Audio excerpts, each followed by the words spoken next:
Good evening, everyone. Goeienaand. Welcome to the first episode in our new weekly podcast series that we call Dr. Independence with me, Joan Swart. I'm a forensic psychologist and chief of staff and candidate of the Referendum Party. So every week I'll be discussing different aspects about independence with different guests, specifically from the viewpoint of Cape independence. So we start tonight with the psychology of freedom and independence. In other words, why is independence and self-determination important for people?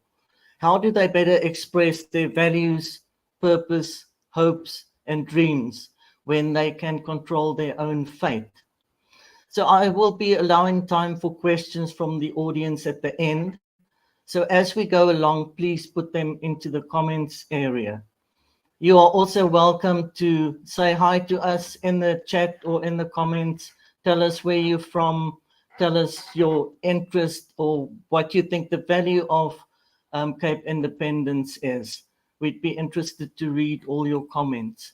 So my guest tonight, I guess you all know Phil Craig, co-founder of the Cape Independence Advocacy Group, CIAG, and the leader of the Referendum Party.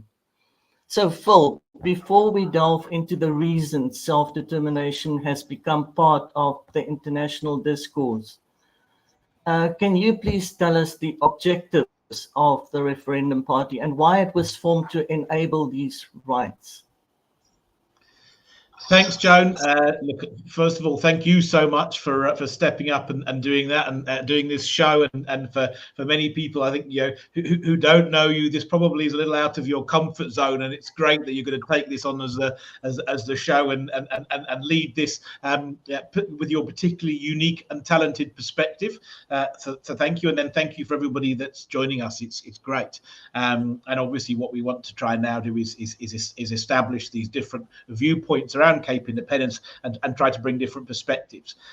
So what's the Referendum Party all about? The Referendum Party really is a single issue party. We're not trying to govern. It's not our intention to be the government. What we want to do is we want to force the Western Cape government to call a referendum on Cape independence, knowing that 68% of Western Cape voters would support a referendum being held.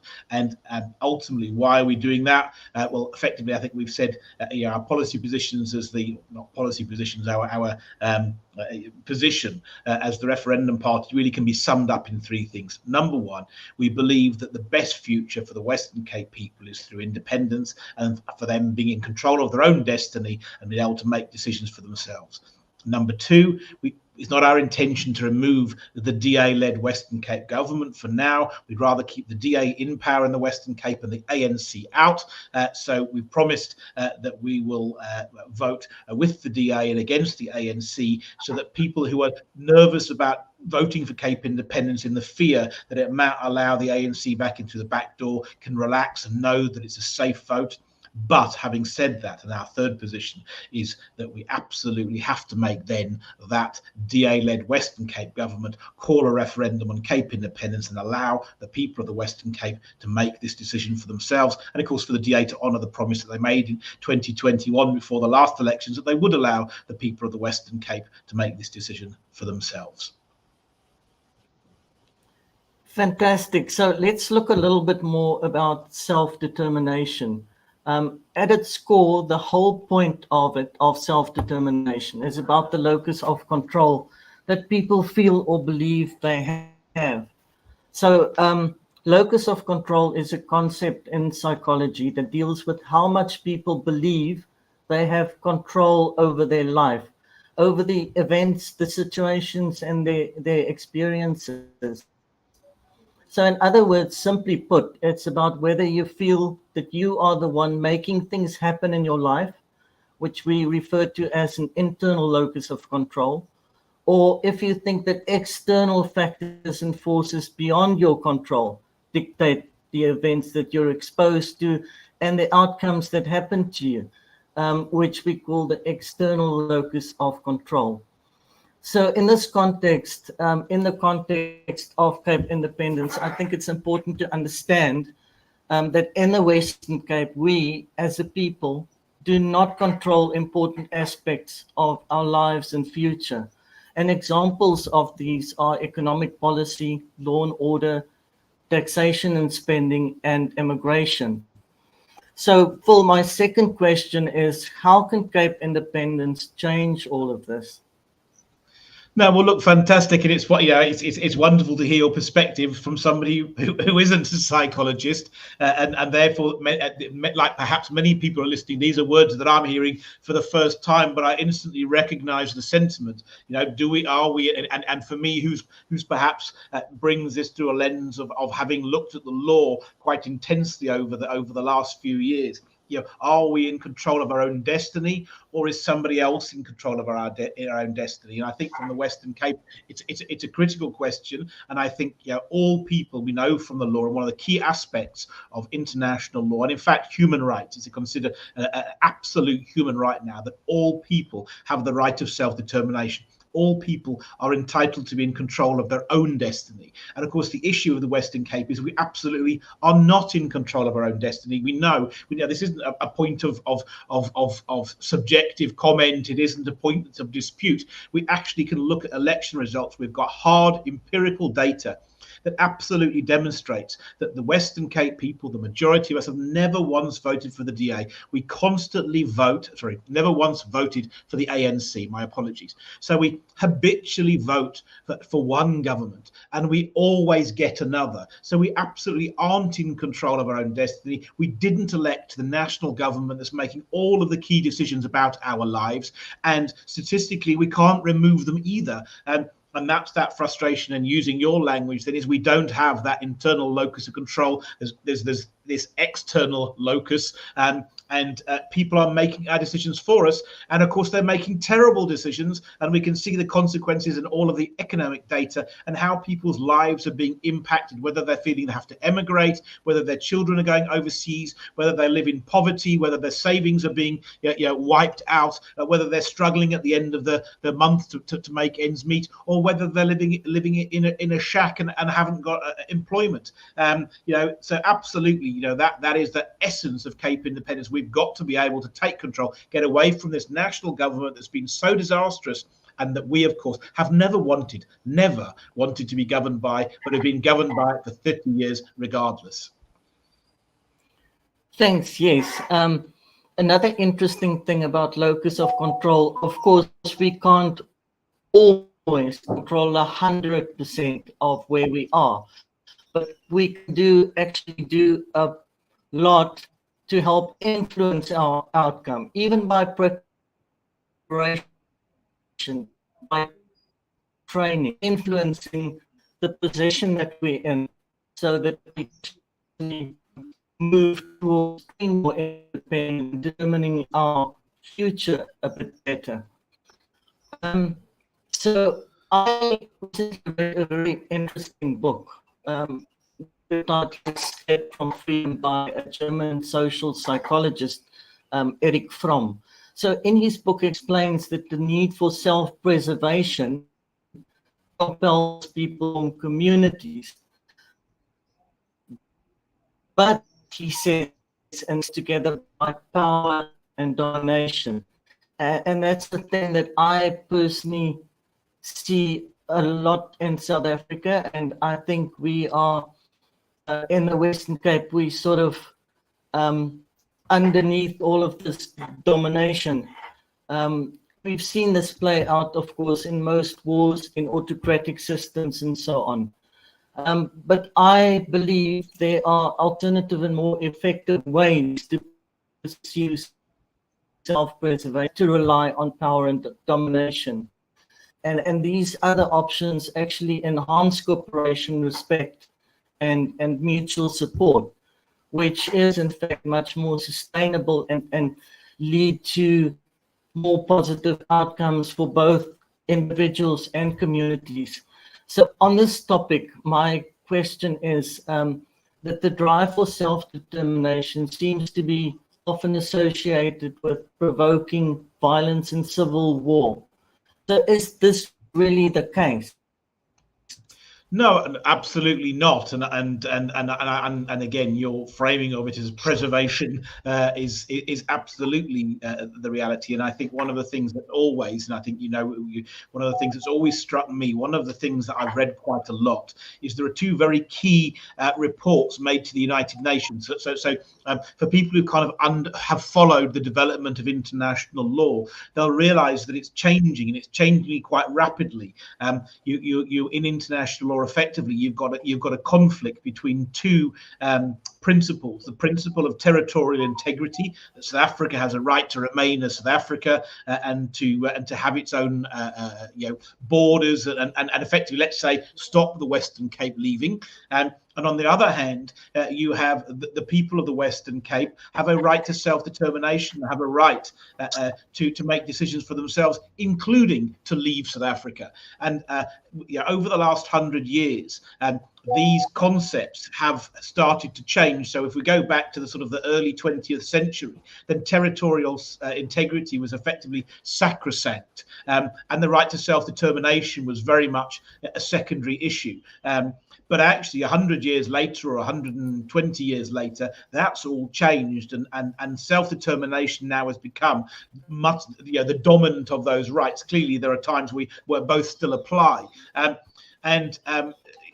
So keeping up to date with that, there are two very, very interesting reports at the United Nations. One was written in 2014, one was written in 2018, and they're written by a guy called Dr. Alfred Desires. And I've done an awful lot of reading around those reports because they deal extensively with the contemporary right of self-determination as it applies in international law today. And that helps debunk the likes of Pierre de Vos and others who are using very, very old-fashioned concepts of the law to sort of try and say Cape independence isn't possible. And this is, of course, great because you've got this leading expert in the General Assembly of the United Nations saying, well, hang on a second, this is how it actually works here and today.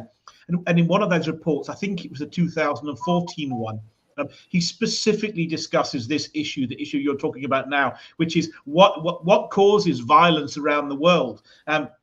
And he said that the UN, that they'd done a study to determine what were the causes of violence. And one of the things that people often throw up, and it's usually the people who are threatening violence themselves, is to say, well, Cape independence is going to end in violence. And actually, it's just an implied threat from the person that's saying it, because it's almost always coming from a person who's opposed to Cape independence.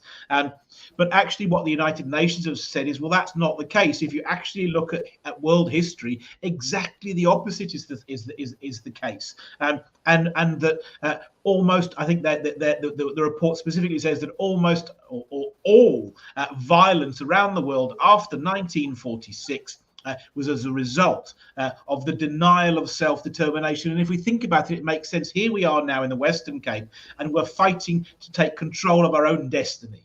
And how are we doing it? We've set up a political party, we've registered, we're asking people to vote for it. It's peaceful, it's non-racial. This is the easy solution. This is sensible people finding legal and rational ways of solving our issues and saying, we don't want to fight.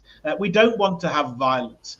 We don't want to fall out. We just want to be able to live in peace and control our own destiny. And actually what happens is when people like us, or if people like us are denied our way, if the peaceful people, the Democrats, cannot deliver a future for our people, then ultimately what comes later, sooner or later, the radicals in the wings start saying, well, that just hasn't worked. At the end of the day, we now, and when eventually people get so frustrated, and you can see it in South Africa, who's going to provoke civil war in South Africa? Julius Malema is going to provoke civil war in South Africa. Why? If he ever gets his way and he comes for property rights without compensation, that is going to lead to civil war. And actually, because we haven't had a chance to deal with these issues properly, so we must realize that Cape independence isn't a provocation. It isn't violence. Actually, it's the safety valve. It's Cape independence and movements like it are what prevent civil war. And it's about just us wanting control of our own destiny. And what they end up doing is exposing just how dictatorial, just how undemocratic people like the ANC and the EFF are. They are not reasonable people. They do not have our interests. They do not see see us as equal owners of South Africa. They want to disenfranchise us. And that's why they find Cape independence so offensive, because we're standing up saying, well, we've got a right to take control of our own destiny. We want to make decisions for ourselves. And they're effectively saying, no way, Jose, we are not going to allow you to make decisions for yourselves, because this isn't really your land. That's what they want to say. And that's why it's so important that we have Cape independence, because we simply cannot coexist with people who think like that.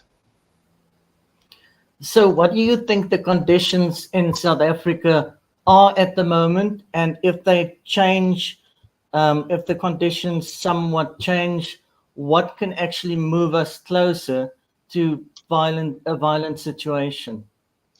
Well, look, I hope that we're still some way away from there. So what do we have? We've got increasing radicalization in South Africa. What we're seeing is that we know from our polling in the Western Cape, and we never like to sort of dwell on the aspects of race because we're non-racial, but it's interesting because it's empirical data, and it gives us a picture. And one of the key questions that we asked in our polling in 2021 was do you believe that South Africa belongs equally to all people regardless of race, or do you believe that Africa belongs to African and other races should behave as guests? And in 2021, 45% of black voters in the Western Cape said that they thought that other races should behave as guests. By 2023, that number had increased to 69% in the polling. We're seeing that. We can see it now in the poll that came out today. The ANC are now at a record low. But those votes aren't going to the DA. They aren't going to Action SA. They're not going to people who are preaching non-racialism. They're going to the MK and the EFF, people who are preaching African nationalism. It's our country. Jacob Zuma has said, let's get to Julius Malema openly, let's get 66% of the vote, and then everything else will follow. We can then give control of South Africa back to our people. And by our people, he doesn't mean the people of the Western Cape. So that's the issue that we are fighting against, and obviously that's going to cause problems in the rest of South Africa, particularly amongst the groups who don't form part of Julius Malema and Jacob Zuma's Our People, and the people who are in their crosshairs, in their targets, people who they think don't really belong here and who they want to disenfranchise. And the Western Cape isn't the only solution to that. Cape independence can't solve all of those problems in South Africa, but it can be a big part of the solution. And effectively, we often talk about this ideological divide between the non-racialists, in a South African context, the liberals, and was careful of that word, but people who believe in individual freedom, individual agency, free markets, people who think like we do, whatever their race is, that we're the majority in the Western Cape, but we're a tiny minority in South Africa. And we need to create this homeland so that one of the options that people have is that they can then migrate towards an ideological homeland for people who think like we do. And obviously, with the majority of us in the Western Cape are already there. So that's something that is so important. And then obviously that can't be the only solution. We're going to see Zulu self-determination, Afrikaner self-determination. It can't just be the Western Cape, but we shouldn't see any of these things as a one-stop shop to solve all of South Africa's problems. But Cape independence is absolutely critical. And of course, people must remember that the Western Cape will quickly become a very functional state, and the military power in the region. Within 10 years of the Western, you're an expert in military strategy. Within 10 years of the Western Cape becoming independent, we will be the dominant military force in Southern Africa, and we'll be able to impose law and order and protect people if we need to. So what you're actually saying, and what you're encouraging us and the audience and everybody, is that Cape independence, the time is right now. It's time for Cape independence and for a referendum on Cape independence, as we believe in. If you look at the most recent polls and so on that came out today, and do you expect a shift more towards radical nationalism? Well, look, that shift has always make been... people more serious about Cape independence. Sorry, Joan, I that was a bad line, and I thought you'd stop. So, yeah, look, I think that poll is just showing a picture. If you go back and look at the things that we've been writing as a movement since 2021, this has always been the case. I think what's happened is we're getting down to the business end of the election, and all of the storytelling has been exposed. The multi-party charter was never going to get 50%. It was never going to get anywhere. You can go and read an article I think I wrote 18 months ago that said that the multi-party charter is going to get about 35% of the vote, and we produced a graphic, and here it is, somewhere between 33 and 35%. It was always going to be the case. So I don't think these polls, I mean, for the likes of you and I, there's nothing extraordinary in these polls at all. How the votes are distributed between the ANC, the MK and the EFF is irrelevant. So perhaps the unknown is none of us factored in MK because it didn't exist. So we were seeing that voting bloc as split between the ANC and the EFF, and now it's split between the ANC, the MK and the EFF. But it's all birds of a feather. It's African nationalists who basically want to have an African nationalist country where other people behave as guests. So I think nothing's changed. What I think is that reality is starting to come home, and I think the big challenge for us as a political party and for the Cape Independence movement as a movement is to convince people what's going to happen in these next 50 days, rather than us all waking up after the elections and saying, oh my goodness, look what mess we found ourselves in, when it's too late to vote for it. And that's the big challenge. We've got to get people now motivated to vote for this before the elections and not after the elections when it's too late. Exactly. I couldn't agree more. So as you know, the question on everybody's mind at the moment is whether self-determination in the form of a secession or separating as an independent country is really possible. And I know you've had this question and you dealt with it probably 100 times. So if we look at the Western Cape specifically, just remind us again that it is legally possible for the Western Cape to become an independent state. No, look, it absolutely is possible. It's a critical question, and it becomes so critical because it's not just because it's a good question to ask, but also it's and I'm going to call it a lie. It's the lie that opponents of Cape independence tell, because they can't really convince you that you're going to be better off under the ANC, or don't worry, South Africa is going to sort itself out in the next 10 years, just relax. So therefore, they don't come with a fair argument. What they try to convince you is to give up and say, well, it's just not possible, it'll never happen, we won't allow it, the ANC won't allow it, and all these versions of the story. So it's really important that this truth gets out there, that the people of the Western Cape absolutely can have their independence. And it's something that is relatively, can I say, simple. I don't want to say that it's going to be easy, but the process is simple. So what is the legal basis for Cape independence? Well, the legal basis for Cape independence in the first instance is that all people have the right to self-determination, and that is contained in multiple international charters and documents. But most significantly, South Africa has signed 3 international charters since 1994, which is the African Charter on Human and People's Rights, the International Charter on Civil and Political Rights, and the International Covenant on Social, Cultural and Economic, Social and Cultural Rights. And all 3 of those say all people have the right to self-determination. One. Then the Western Cape is the only province with their own constitution. Go to the preamble, the opening words of the Western Cape Constitution: in humble submission to Almighty God, we, the people of the Western Cape. So the people of the Western Cape exist. We know they exist because they are constitutionally defined in the Western Cape Constitution. All people have a right to self-determination. It's what's called a just Cogan's right of international law, which means it's undeniable. It can't be denied to anybody. It's a fundamental human right. And on top of that, South Africa has sworn 3 times to uphold the right of self-determination. And often, ironically, the ANC are constantly preaching about other people's rights of self-determination, Palestinian self-determination, Western Saharan self-determination, and others. So this concept, Russia, this right absolutely exists. And all you have to do is exercise that right. Now, how is self-determination exercised? Well, there are 4 ways, and those reports that we talked about earlier for the United Nations discuss them. And there are 4 ways to exercise self-determination. Increased autonomy, or devolution in South Africa's terms, and the Western Cape has tried that and unsuccessfully hasn't been able to deliver devolution. Federalism, independence, and the last one is unification. So we have this right.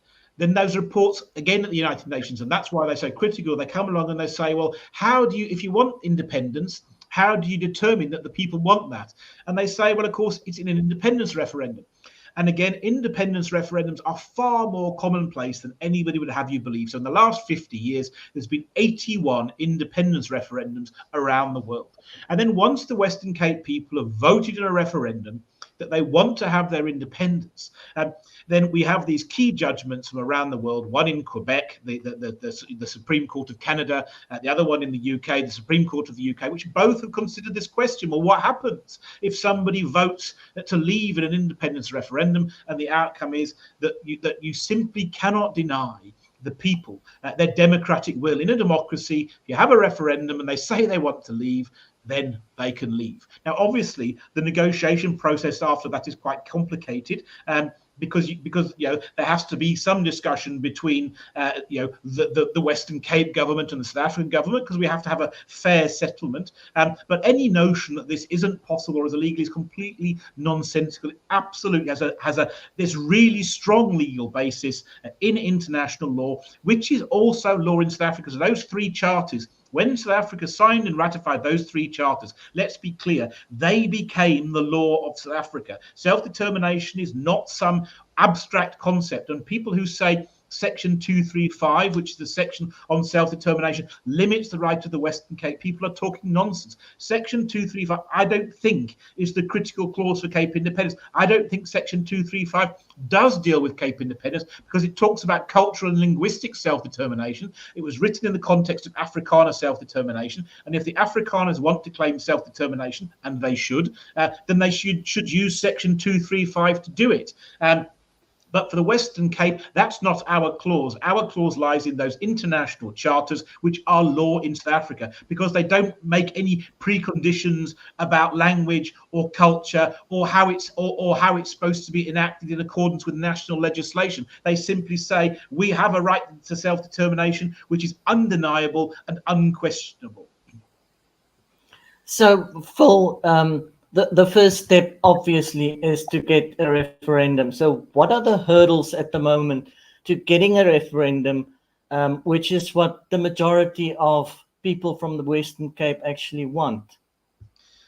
Yeah, well, I guess it starts with the name Alan and ends with the name Windy. He's the problem. The bottom line is John Steenhuisen was willing to have a referendum on Cape independence, Helen Zillard too, and Alan Windy is not willing to call a referendum on Cape independence. He says he's South African first. We think that's absolutely disgraceful.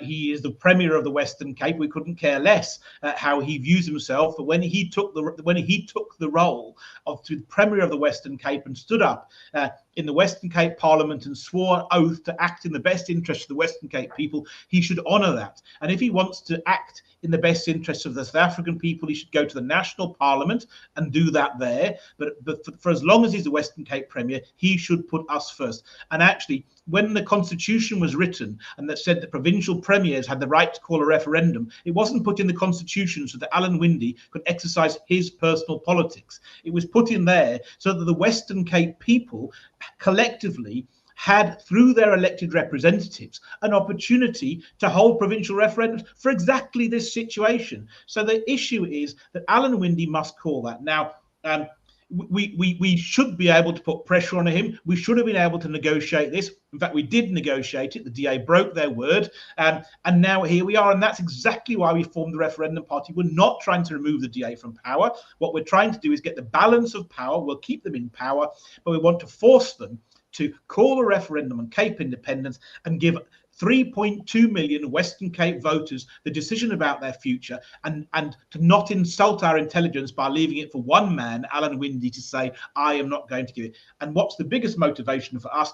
We have this right in the South African Constitution that premiers can call a referendum, and every 5 years we vote for the premier. In 49 days, we will vote for Alan Winde or not. And that's the critical thing for Cape Independence supporters out there. You cannot go and vote for the DA. You cannot go and vote for Alan Winde and put him back into power for 5 years and then say, I want Cape Independence. Because if Alan Winde is returned to power with an outright majority, there will be no referendum on Cape Independence, certainly not an official one through the Western Cape government, which is the one that we need to try and get. It's absolutely critical. We understand that people say, well, look, you know what, the DA have done a pretty good job. I like Cape Independence, but we can't vote against the DA. That's why we formed the Referendum Party. You can vote against the DA. You can vote for us. You'll still get a DA government. It's one of our pledges. It's in our manifesto. We've publicly promised it. We will vote with the DA and against the ANC. So you haven't got to worry about us removing the DA from power. In that context, a vote for us is as good as a vote for the DA. The difference is a vote for us puts pressure on Alan Winde. In an ideal world, we get them below 50% to 48%, force them into a coalition with either us or the Freedom Front Plus or both. And actually, we now have a Western Cape government, which is predominantly run by the DA, but its partners believe in Cape Independence. And we've got one term, one thing we want: a referendum on Cape Independence. And if we can get them in that situation, if we can get 100,000 votes for the Referendum Party, that is exactly what we will get. The referendum that is going to be the key to the future of our dreams. So, Phil, let's say we get a referendum and the majority, it's a yes to leave vote. So what happens the day after? Yeah, great question, because this is one that's missed. So what happens the day after is, I think we all wake up with a terrible bubble us. I think we'll have to go and get something to take that off there, because I think a lot of us are going to celebrate into the very late into the night. But we wake up the next day, and governmentally, the same government is still in power. It's really important that people understand this. You hold the referendum. The Western Cape government holds the referendum.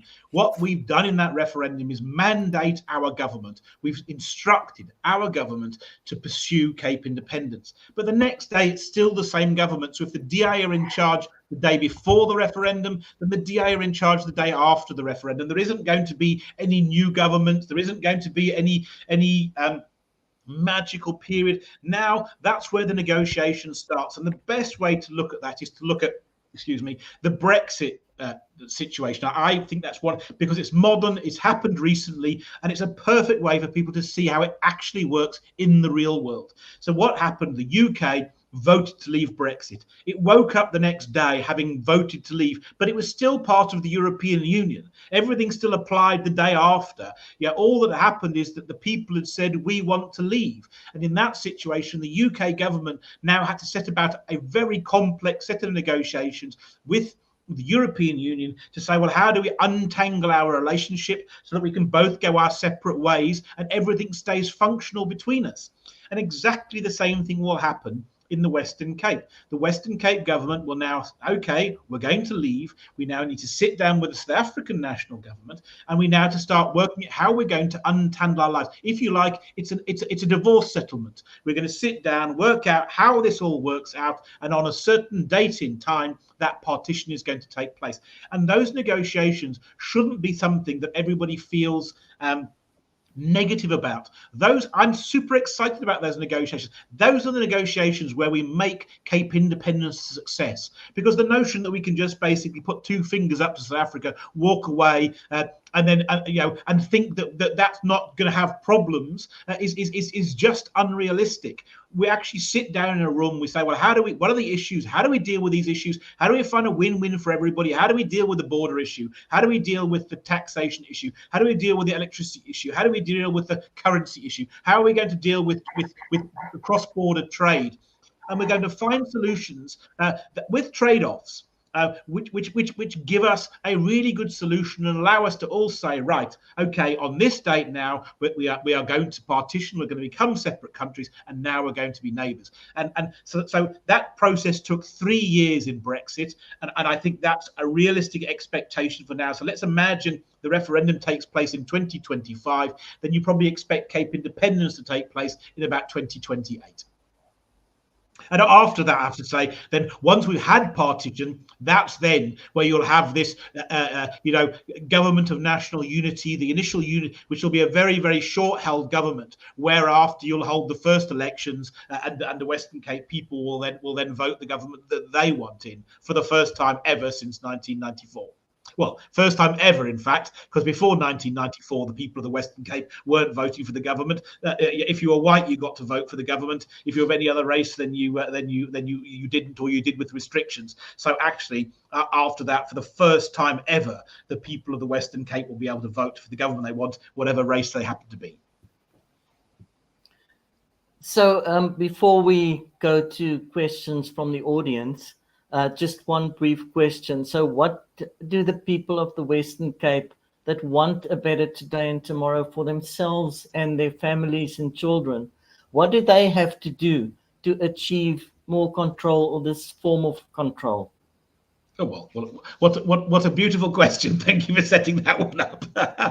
They have to go and vote for the Referendum Party. They have to tell their children, their parents, their mothers, their neighbours, their teachers, the people at the rugby club, the people at the pub, that we have to motivate people. In the day, the bottom line is we cannot. We're a tiny party. People have worked that out. We're not we don't have a fraction of the resources of the big parties. We're a bunch of activists who have come together, and out of nothing, we've put up this party against anybody's belief. We've got ourselves on the ballot. We've raised some funds. We're here. We're in the fight. But people cannot leave it to us. Actually, people mustn't think that we're special. We're just one of you guys, and we all are going to sink or fall together. Sink or swim together, I should say. So here we are. We all go out, and we absolutely have to all become ambassadors. We have to go to all those people who say, well, it's a nice idea, but it's not possible, and say, dude, vote for it. They stop being so negative. Vote for Cape independence. Vote for the Referendum Party. And all of us have to go out and spread that word, and we've got 49 days to change the course of history. And we all know that moment. I'm a big lover of Winston Churchill, just because I just love some of his quotes, and perhaps it's a function of where I come from. But actually, so many times people stand up at that moment in history where people think it's not possible, and you can think of the start of World War II, and people forget that World War II was supposed to be a walkover. The UK was supposed to be wiped out by Germany. It had no chance whatsoever. When Churchill made it, we'll fight them on the beaches, we'll fight them on the streets, we'll fight them on the... You have to understand that everybody said he didn't have a chance in hell. But actually, the world came together, including South Africa, and actually they fought off tyranny, and ultimately they won. And that's where we are now. It's up to all of us to come together to fight off tyranny and to get everybody we know, because most people have never heard of the Referendum Party. And unless you go and tell them, they're probably still not going to hear of the Referendum Party. So that's what we've got to do. Convince everybody, vote for the Referendum Party, and then we can deliver this brilliant. Okay, so I think we can go to audience questions now. So here's the first question. Is there a stance or policy in regards to backyard dwellers and illegal settlement, as housing is expensive and is a long-term commitment for people who work in retail and factories? No, look, a great question, and probably a question that doesn't often get asked. So I absolutely love seeing it. So I think it's really important that to understand that beyond the referendum, there are a whole load of practical issues like this that absolutely have to be worked out. One of the things that so for example, I know a bit about property. I've got a background in property.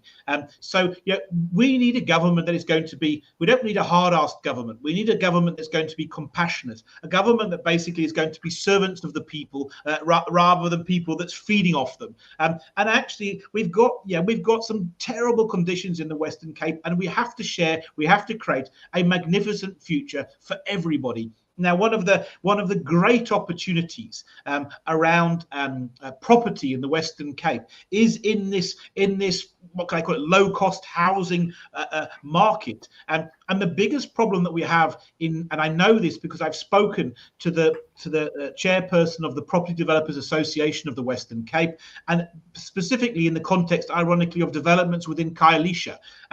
And the big issue that we have around low-cost housing, the government can never, ever, ever produce enough houses. We have to bring in the private sector. The government is producing about 3,000 houses a year. It doesn't even. The list is longer at the end of the year than the start.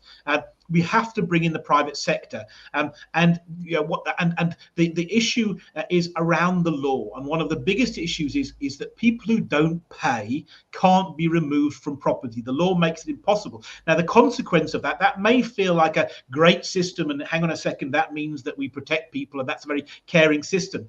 But the problem is, it means that nobody wants to develop property for that sector because they can never get paid. So you go and build properties on a large scale, and that is critical, finding some system around that. Now, I think in terms of backyard dwellers, I think we need to find some solutions. And I think you've seen, actually, ironically, in some of the municipalities where the zoning laws start to change.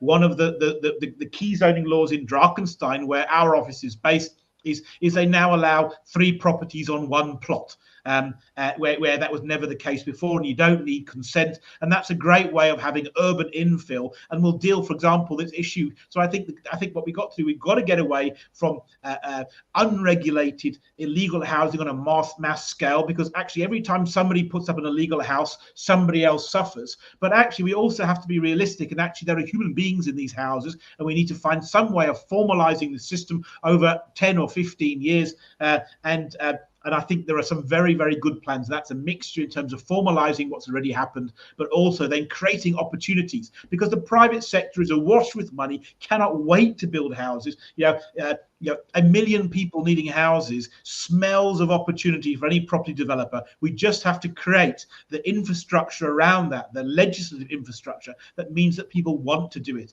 And that is having a legal system that works and is fair and is balanced between the needs of the tenant and the needs of the property developer.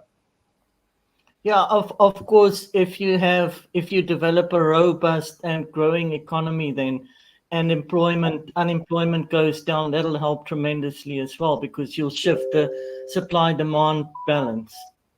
Absolutely.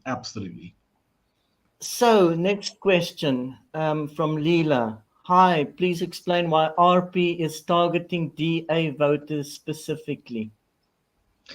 Another great question, and thank you, Leela. And for anybody who thinks Leela is sneaking out under the radar, she is a key member of our team, one of our most amazing volunteers. So nice to see you in the audience there, Leela. But I'm sorry I'm outing you, and letting people know just what a fantastic role you're playing in this whole fight. Look, the bottom line is the DA are the what's the right word? They're the key holders of Cape independence, the gatekeepers. That's the right word. At the end of the day, it's not the ANC or the EFF. The ANC are never going to have a majority again in the Western Cape, neither of the EFF. There's only one person in the whole of South Africa that can call a referendum on Cape independence. That's the Premier of the Western Cape. It's a DA Premier now. However the government is configured, it's going to be a DA Premier after the elections too. And therefore, and it's the DA have the power to call a referendum, but are refusing to do so. And therefore, we have to take support away from the DA and to the RP to force this issue on Cape independence, because the DA are the only people that can deliver the referendum.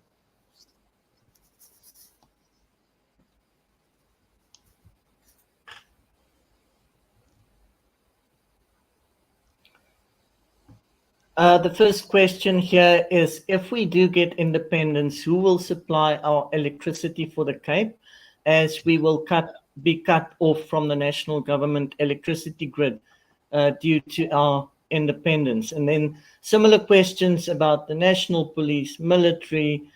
Will it function at a federal government level like in the USA? And the same basically about SARS and the revenue collection. Will that remain a national function?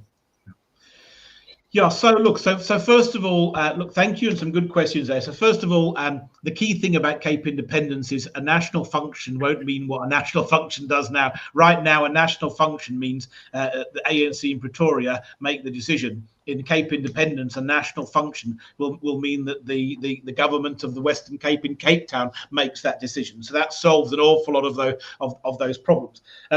The electricity is an interesting question. Look, the electricity, the Western Cape is finally now is energy self-sufficient. Obviously, it's part of the South African grid, and that is something that we're going to have to look at, and we're going to have to look at quite carefully as part of that negotiations. The whole of Southern Africa is on an interconnected grid, and South Africa trades electricity with Mozambique and with Zimbabwe and I think with Namibia. So we're already in this big connected grid.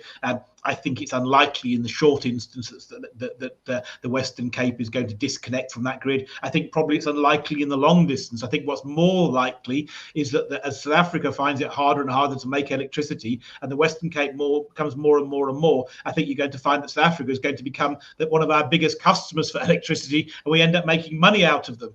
So I think you'll find that we'll supply them with electricity rather than them supplying with us. But those are things that we'll have to negotiate. When it comes to policing and so on, I mean, again, who's paying for all of these services? Who's paying for the national police? Who's paying for the roads? Who's paying for the army? We are.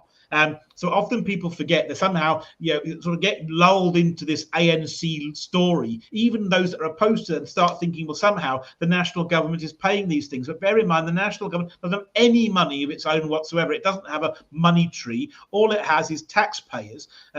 And 15.5% of those live in the Western Cape, even though we only have 11% of South Africa's population. So, and we're producing way more than our fair share of tax. So the money that we currently are giving to the national government, and they're spending really badly on those services, will now be retained in the Western Cape, and we'll pay them for ourselves. Now, what's going to happen with the police? Well, I mean, a police station in Cape Town is not going to be much good to the national government in Pretoria. Of course, it's going to become our police station. So we'll end up running those, and we'll end up having a Western Cape police service, a Western Cape SARS, a Western Cape Army or Cape of Good Hope Army, and we'll pay for all of those things. Now, things like the police, obviously, the armed forces, are pretty dysfunctional at the moment. So, hopefully we'll be able to retain the structures and the good people and those that actually provide a service, and then we must clear out the rot, which is substantial, and most of the rot isn't at the bottom, it's at the top.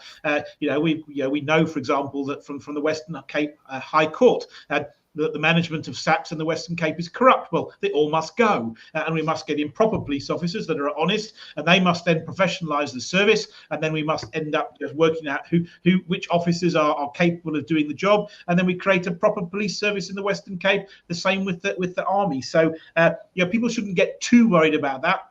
That'll get sorted in that 3-year period, the negotiations. But I mean, most things in South Africa are already dysfunctional.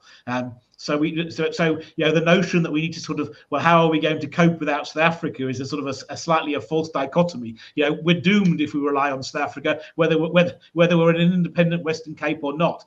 Our only salvation is in ourselves.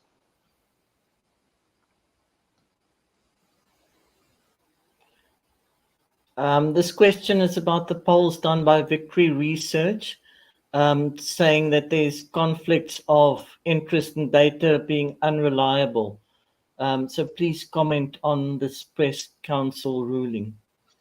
Okay, so I don't know about so let me just, first of all, I haven't seen a press council ruling, so I'm not quite sure about that last comment. So unless somebody can give me more context, I'm going to have to leave that. We've used Victory Research ourselves. So obviously we can't talk about the DA's relationship with Victory Research. We're not party to that. What I can tell you is that Victory Research is one of the leading research companies in South Africa. They've got an exemplary record. Their client list is international client list is absolutely top notch. We've used them 3 times for polling. In our situation, I can absolutely guarantee there's been no skullduggery.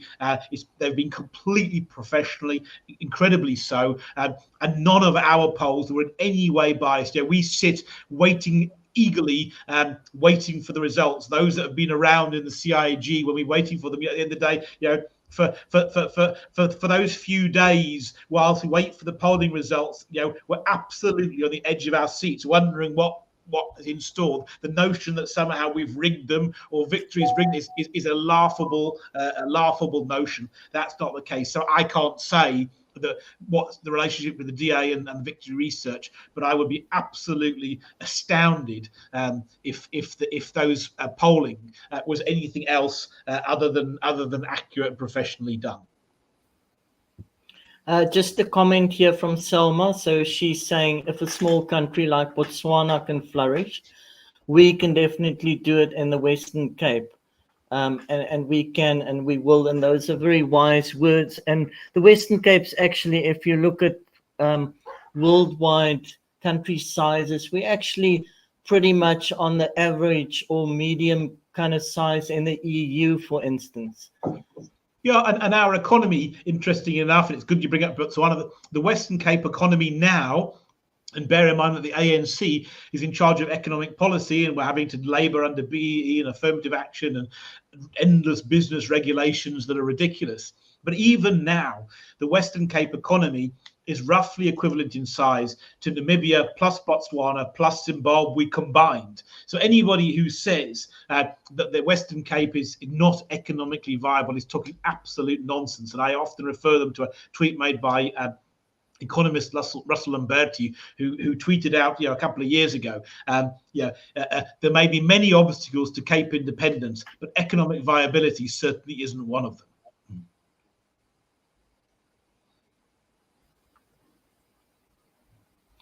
The first question here is, will RP participate in the 2026 local government elections, or are you primarily focused on the national and provincial level? You are on the national and Western Cape ballot. I assume you are not on the ballots of the other 8 provinces.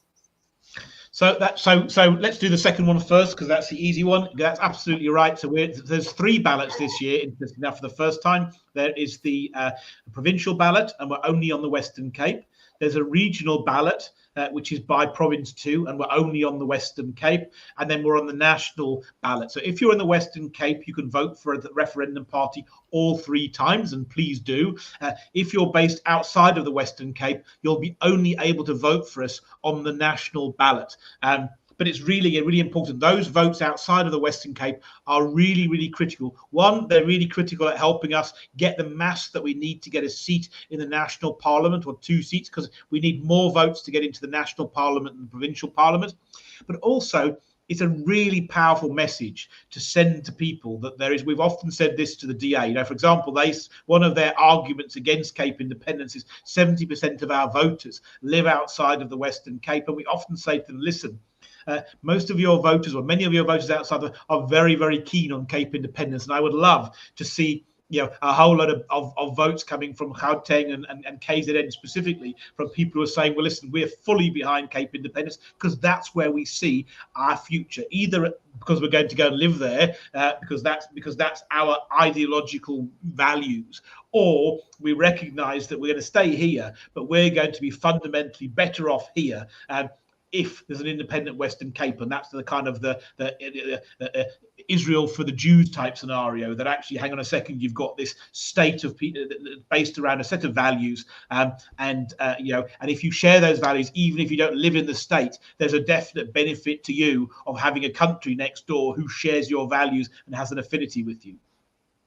Then the second question was about the elect. Well, look, I mean, we'll have to make that decision, but my assumption at this point in time is that the local elections are probably not very high on our priority. We're not looking to be in government, and ultimately the local government elections are about governing, and that's not our plan. But we'll have to see whether there are some strategic values in doing that or not. But our primary focus is about getting a referendum on Cape independence, and obviously the provincial ballot specifically is the most important one there, although the national ballot helps too.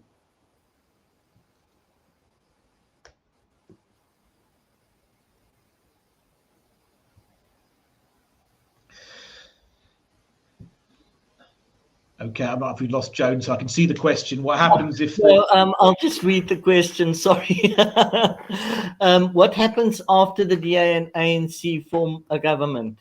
What would be the roadmap to independence look like then? Yeah, look, good question. And obviously, we're sort of getting into theoreticals now. My guess is that if the DA and the ANC form a government, and actually my assumption here at this point in time is that probably is the DA's primary plan. I think that's what they'd like to do. I don't think that government will be stable and will last for very long. So I think it's probably quite temporary. But clearly, we've said we'll vote with the DA. We definitely wouldn't vote with the DA and the ANC. So let's take our promises in order. First of all, under no circumstances are we ever voting with the ANC, and then we're absolutely voting with the DA. But if the DA form a government, then we're not voting with that government. We'll be in opposition to it because we're not going to work with the ANC. What would be the issue? Then look, it depends. I think first of all, let's remember that even if the DA and the ANC form a government at national level, they're probably not going to form a government at provincial level, and our primary point of leverage is in the province. I think it would be extraordinarily unlikely and political suicide for the DA and the ANC to form a government in the Western Cape. So I think that's unlikely to affect us. But look, we do have contingency plans in place. At the end of the day, we clearly are not in a situation where, if fate has it that we don't get everything we want out of the elections, either because we don't get the ANC under 50%, or heaven forbid we don't quite get enough votes on our side. That isn't the end for Cape independence. We absolutely have a plan, and I don't particularly want to talk about that now because I think we must just focus on the easy solution, which is getting people to vote in this election and make it happen the easy way. But absolutely, there are options after that, and I think let's see where we end up, and then obviously we will then communicate to people afterwards about what Plan B is. But as always, Plan A is the easiest thing, and ultimately, they say you get the government you vote for. It doesn't help if we've got 1 million people in the Western Cape wanting Cape independence, which is the case. If we can't get 100,000 of that million to actually go and vote for it, and people who said they wanted Cape independence but wouldn't vote for it will have the failure of Cape independence on their hands.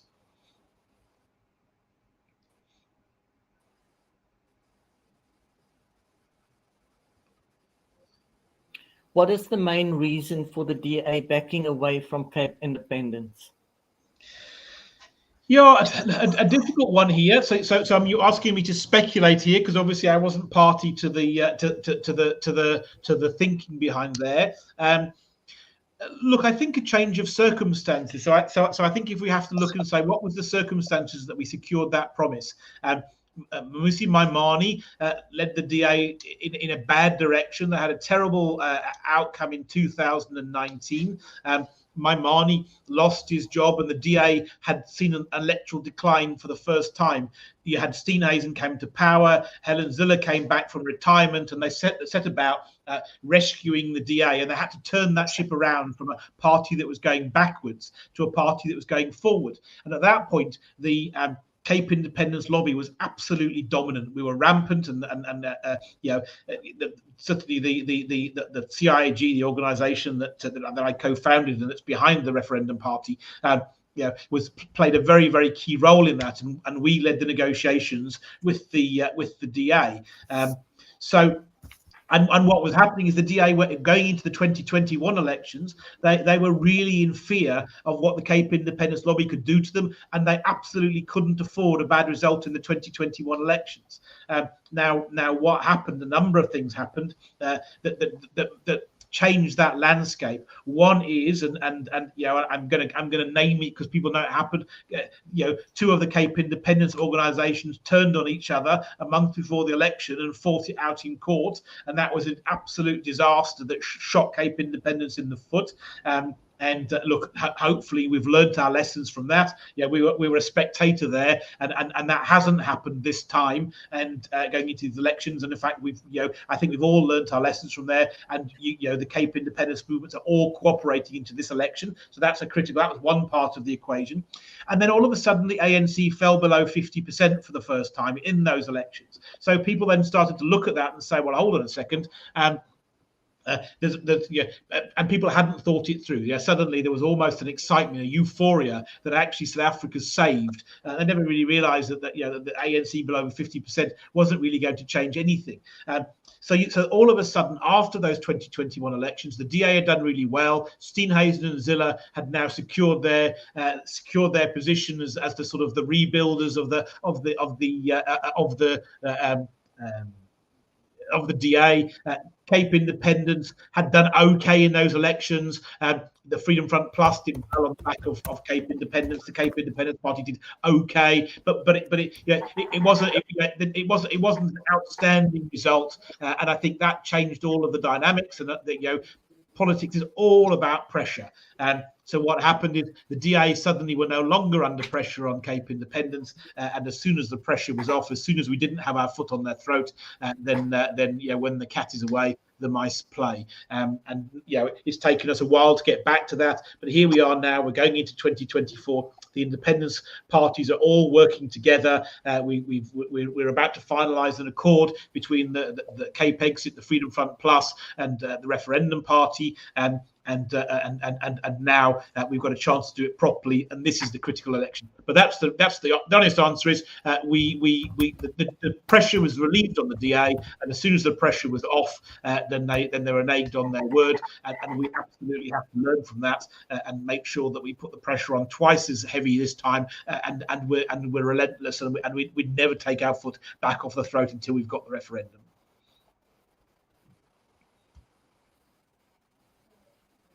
All right. Thank you, Phil. I believe that was the last question. So I just want to tell our audience how much I appreciated them for being here and for joining. All enjoyed our discussion and found value in it.